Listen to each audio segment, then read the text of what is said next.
La France est par excellence une terre à blé, fondement même de notre agriculture, structure de base de notre alimentation, de notre économie, référence spirituelle et culturelle pour notre pays. Aujourd'hui, après un demi-siècle d'abondance alimentaire relative, rendue possible par la Révolution verte, le XXIe siècle redécouvre le défi alimentaire mondial, singulièrement pour les céréales et en premier plan le blé.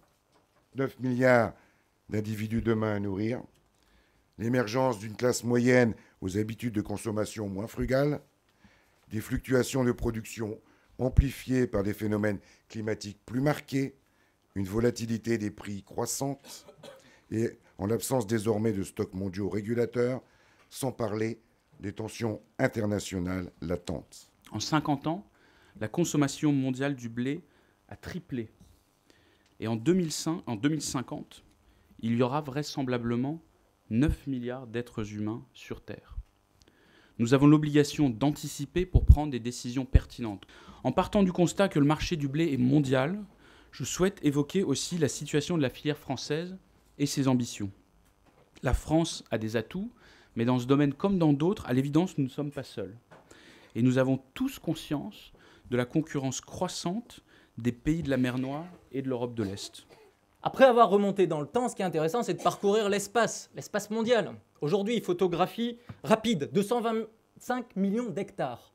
C'est les surfaces cultivées en blé sur la planète. Il faut se rendre compte que ça équivaut à 4 fois la France à peine. Or, on a dit tout à l'heure, ça a été rappelé, que le blé est consommé par 3 milliards d'individus. Il pousse sur des territoires extrêmement limités, équivalent à 4 fois la France. 100 millions de tonnes à 700 millions de tonnes. C'est le passage de la production alimentaire de blé, la production de blé au cours du dernier siècle. Entre 1914 et 2014, on a multiplié par 7 la production mondiale de blé. Parallèlement, la croissance démographique a été multipliée par 4,5. Donc les agricultures du monde ont répondu aux défis démographiques. 85% de la production mondiale de blé aujourd'hui sur la planète est réalisée dans 10 États.